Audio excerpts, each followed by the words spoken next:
Hallo schön, hier ist Frau Nura, willkommen in meinem Kanal.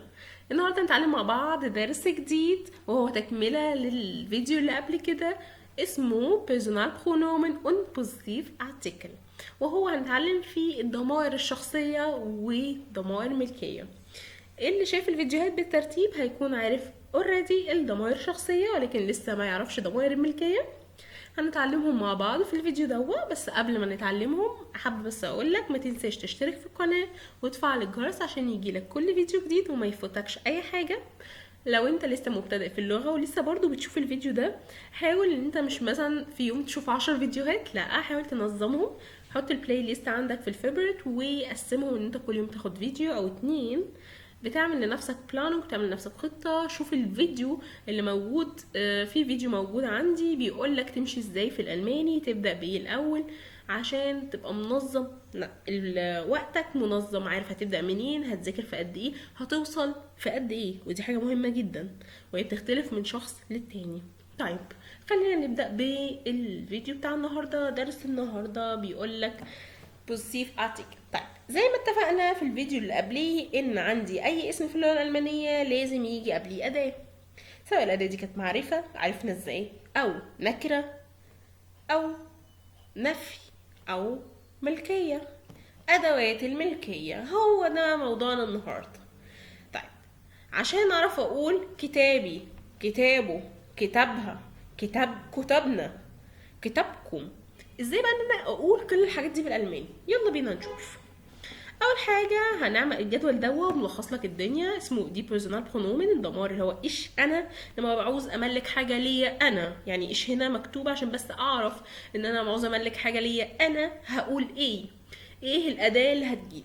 طيب في الالماني لو انا عايز املك حاجه لنفسي والحاجه دي مذكر او مؤنث، لان احنا متفقين ان كل شيء في الالماني بياخد لغه. كل اسم حاجه بتاخد لغه، بتاخد سوري بقول لك لغه سوري، كل اسم حاجه بتاخد اداه. تمام. فمثلا على سبيل المثال الموبايل اسمه هندي، اداته داس هندي. طيب لما عاوز املكه واقول موبايلي انا، ده موبايلي انا، في الحاله دي ببقى عايزه اعرف انا هقف في التيبل ده، في التابلة ده، ولا في التيبل ده، فاني جدول هقف. فعندي لو الكلمة أداتها دير أو داس أو دي، لو أداتها دير أو داس باخد من الجدول ده، ولو أداتها دي باخد من الجدول ده. نختصر كل اللي عليك تعمله لو هي مؤنثة أو جمع بتحط حرف A زيادة. احنا بنقول على حرف الإي A بالألماني A. تمام، هو ده بس اللي عليك تعمله. طيب أنا عايزة أقول إيش، عايزة أقول حاجة بتاعتي أنا، هتبقى mine mein meine. طيب ناخد مثل صغير. Das ist mein Handy، دوا موبايلي، دي شنطتي. das ist يعني هذا يكون meine غلة، بلاش شنطتي، دي نضارتي. تمام، يبقى انا بحط هما الاتنين بتوعي، فانا عاوزه اقول حاجه بتاعتي يا اما هقول ماين يا ماينه. امتى اقول ماين؟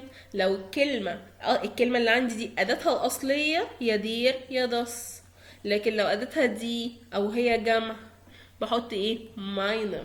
طيب وتمام، وهكذا لحد الاخر مع كل الضمائر. خلينا نيجي برقم 2. لا عايزه اقول دو حاجه بتاعتك انت بقول dein او deine. يعني مثلا ناخد مثلا ist das dein Handy، هو ده هو موبايلك. ist das dein Handy، هو ده هو موبايلك. فمثل تاني ist das deine Tasche، هي دي شنطتك. ist das deine Tasche. طبعا انا هنا بوجه الكلام لحد انت. طيب لو حاجة تخص شخص واحد هو او محايد اللي انا قلت قبل كده ان مثلا بنت او كتاب. تمام. طيب في الحالة ان احنا خلينا نقول انا دلوقتي بقول حاجته هو فهقول sein أو seine. sein أو seine. زي ما اتفقنا أنا بحط seine في حالة إن الكلمة اللي عندي هي المؤنثة، لكن أنا بعوض بزاين أو زاينه لما بكون بتكلم عنه هو، عن واحد هو. طيب يعني مثلا أنا نورة بكلم صديقي ماكس، فبقول لماكس هو ده موبايلك؟ فهقول له، لو انا هقول له هو ده موبايلك، تفتكروا هقولها ازاي؟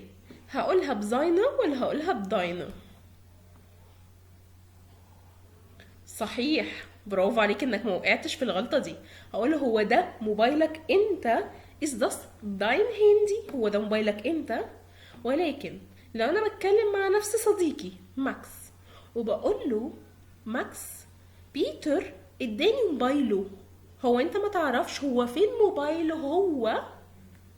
تمام، في الحالة دي احنا بنتكلم عنه هو، انا وماكس بنتكلم عن بيتر، عن حاجته هو. فهقول wo فين ist. طيب ثانية واحدة بس نعمل كده عشان بس تشوف.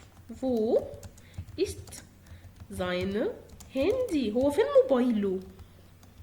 حلو كده، ماشي. لو انا عايز اقول مثلا هو فين فين نضارته، هقولها ازاي؟ هقول wo ist seine Brille؟ هو فين نضارته؟ يبقى الواضح ان انا كده بتكلم عنه هو. نفس الكلام لو انا بتكلم عنها هي، انا وماكس بنتكلم على البنت اللي واقفه هناك، وبقول البنت اللي واقفه هناك دي مثلا حلوه، فبعوض عن البنت اللي هناك بالزي. طيب زي لو انا عندي بعوض عنها وعايزه اقول بملكها ليها هتبقى إيا إيا أو إيغا إيغا. يعني مثلا das ist ihr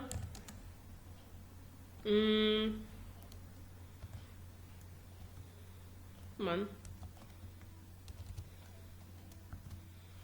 Das ist ihr Mann. ده زوجها. das ist هذا يكون ihr Mann زوجها هي. تمام، انا ليه حاطه كوشن؟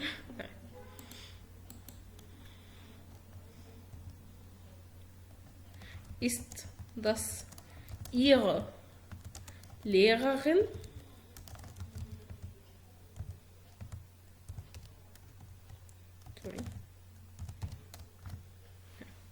هي دي مدرستها هي، مدرستها هي، هي دي مدرستها هي. ist das ihre Lehrerin؟ هي دي مدرستها هي. وطبعا اخدنا ihre عشان Lehrerin مدرسة مؤنثة.